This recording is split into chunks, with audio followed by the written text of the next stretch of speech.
নমস্কার বন্ধুরা, welcome to my new blog. আমি বলছি সুদীপ্ত মণ্ডল। আজকে আমি যাচ্ছি মধ্যমগ্রাম থেকে বসিরহাট। মধ্যমগ্রাম থেকে বসিরহাট যাওয়ার পথে যে সমস্ত প্রাকৃতিক দৃশ্য আমি দেখি সেসবগুলো তোমাদের মাঝে তুলে ধরেছি।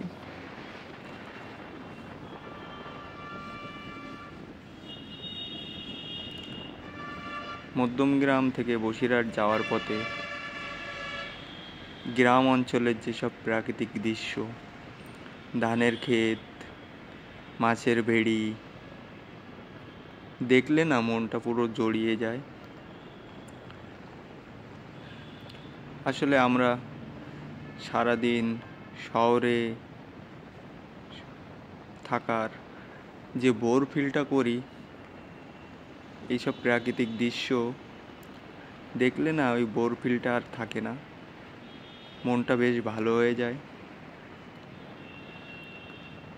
তো তোমাদের যাদের যাদের এরকম প্রাকৃতিক দৃশ্য দেখার খুব ইচ্ছা, তোমরা মধ্যমগ্রাম থেকে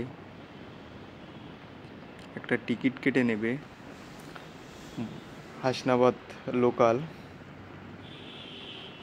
ধরে তোমরা বসিরহাট গেলে দুধার দিয়ে অনেক প্রাকৃতিক দৃশ্য দেখতে পাবে, যা তোমাদের মনটা পুরো শীতল হয়ে যাবে।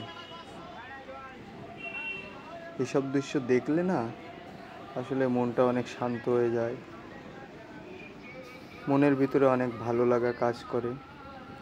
কারণ আমরা সব সময় শহরে থেকে রোজ একই কাজ, একই সব কিছু যেমন বোর ফিলটা করি না, এরকম হঠাৎ করে যদি তুমি 2-5 টাকার ট্রেন, 10 টাকার ট্রেনের টিকিট কেটে যদি 2-4টা স্টেশন ঘুরে আসো, মনটা খুব ভালো হয়ে যাবে।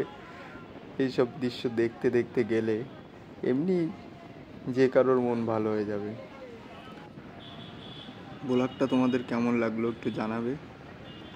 পরবর্তীতে আর একটা নতুন ব্লগ নিয়ে তোমাদের মাঝে আসবো। সবাই একটু লাইক কমেন্ট করে দিও। Bye bye.